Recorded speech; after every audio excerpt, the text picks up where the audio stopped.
It was a cold Friday at night. We were arriving to Monterrey after 12 hour trips in a car with almost 11 childs. It was a complete mess, obviously. We arrived to the school where the competition was going to be.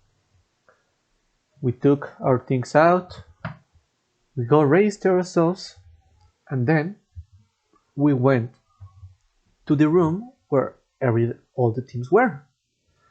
And the moment we entered that room, we knew that we were screwed.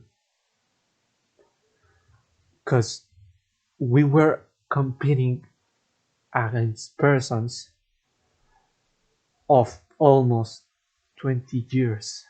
And we were childs of 40 years old. We were in ninth grade.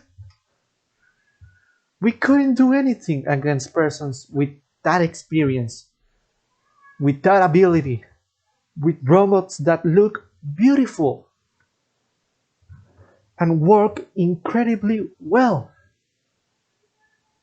Our robot was a piece of trash. It was barely working, and it was made with cardboard and masking tape.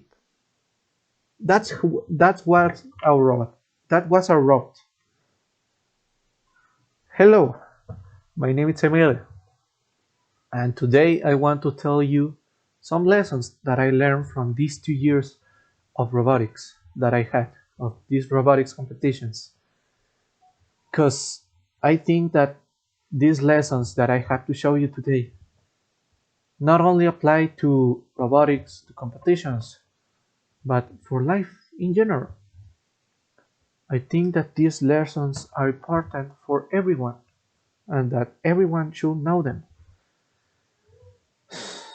And I want to show them with you. So we were there at the competition, completely scared, but we never give up. Never. We know that we were less, that we were worse in that robot than the other teams, but we gotta do it. We were there to do it, and we were going to do it. So we take our things out, we place the robot, and we start fixing it, improving it, because if we were going to compete, we gotta improve many things. And we stood there until we could, because the school obviously has to close, so they were prepared for the next day that it was going to be the competition. So we left the school and we went to our hotel, and we didn't went there to sleep. Obviously we were not going to sleep there. We took our things out and continued working that robot from 9 p.m. until 4 a.m. and we gotta wake up the next day at 6 a.m. so that we could get earlier to the competition.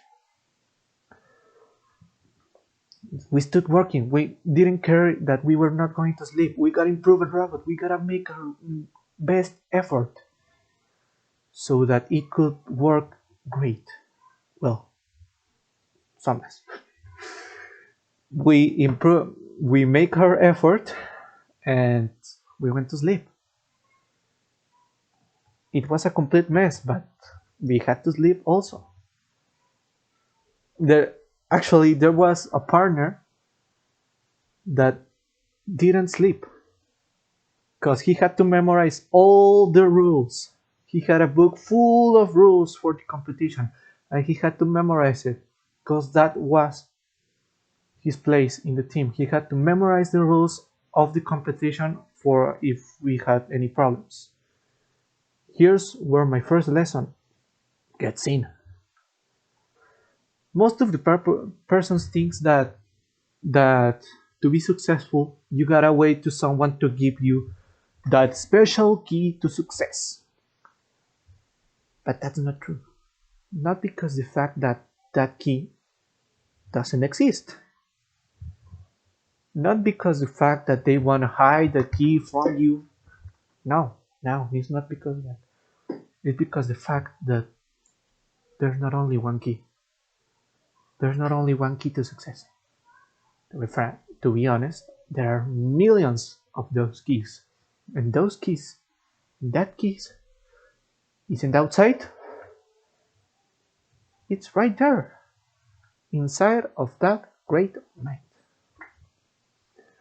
And that key is never giving up. Fighting over and over again.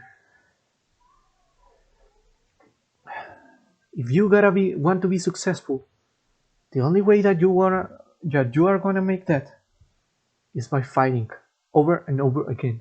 No matter if the persons that you are fighting against are better, have more experience, have more money, doesn't matter. You gotta learn from somewhere. You gotta learn to make better things, to be better. And the only way of doing that is with experience. So never give up and use that key that you had inside of you and you have inside of you. I know that you have it. You know that you have it, but you haven't used it. So it was the next day. We woke up, obviously completely tired because we couldn't sleep. We went to the competition. We placed our things again, and we got prepared for the matches. The first match, we were the first team to compete, so we couldn't have some experience of seeing other persons compete. We were the first team to compete. So we went to compete. We placed a robot. My partner plays the robot, gets out of the court, and the match started. But somehow the robot doesn't move. The complete match, the robot doesn't move a bit. It was there without moving. It was a complete mess. We were suffering that moment. And when the match ended, we went with our partner and asked him, what did just happen? And my partner, with a completely innocent smile on his face, says, I forgot to turn on the robot. He forgot to turn on the robot. We lost our first match ever because my friend forgot to turn on the robot. He forgot to placing him from off to on. And we lost because of that. Don't misunderstand me. We didn't blame him. We laughed. We understand that we were going to have some problems at our first match. Because we were beginners. We were rookies. We didn't have experience. So the next match arrived and my partner turns on the robot. And it works. We won that match. It worked great. The next match completely worked great. The fourth match, it was a mess. Another disastrous mess. Because we were there. We placed the robot, we turned it on. We were in peace. We knew that it would work. We knew that it will move, at least. The match started, and to tell you what was going to happen, I gotta explain some things about how it works. So the robot had to unhook from a structure that we call lander. It simulates a rocket that just landed in a plant, and the robot unhooks from there and places some pieces that are in the floor onto the lander in a specific area that you had to place there.